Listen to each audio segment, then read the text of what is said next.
Hello guys, welcome back to PV Telugu vlogs channel. ఈరోజైతే gulab jam recipe చూపుతాను. ఈరోజైతే మమ్మీ చేతిలో పిండి పెట్టేసాను, ఎందుకంటే ఎప్పుడు చెప్పినా రేపు చేస్తాను, ఎల్లుండి చేస్తాను, సండే చేస్తాను అని అంటుంది. నాకు ఎంత చిరాకు రావాలి చెప్పండి. అందుకని తీసుకెళ్ళి పెడితే మమ్మీ అయితే పిండి అయితే కలిపేసింది. ఒక 10 మినిట్స్ ఆగన్నది. ఆ తర్వాత పాకం అయితే ప్రిపేర్ చేసింది. ఆ తర్వాత పిండి కొన్ని కొన్ని డిఫరెంట్ డిఫరెంట్ షేప్స్లో చేసింది. ఫ్లవర్ షేప్ కూడా చేసింది, అదైతే క్యూట్గా వచ్చింది.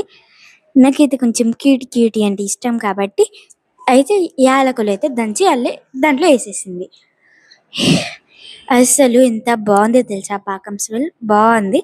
ఆ తర్వాత కొన్ని కొన్ని ఏం చేసింది, అసలు వేయించడానికి చాలా టైం పడుతుంది, చాలా అంటే చాలా టైం.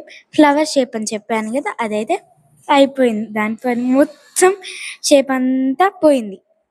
ఆ తర్వాత అన్నీ అన్నీ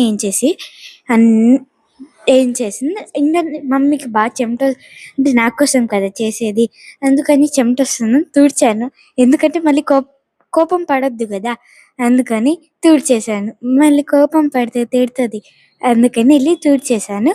మంచి గాలుపి ఆ తర్వాత పాకంలో అయితే వేసేసింది.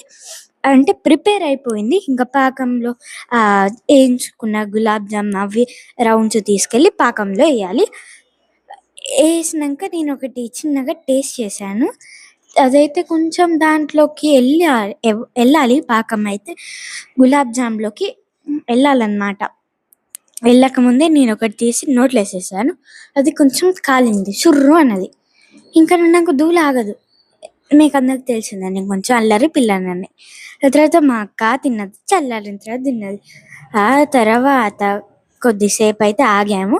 ఆ తర్వాత మమ్మీ కొన్ని తీసి పెట్టిందనమాట.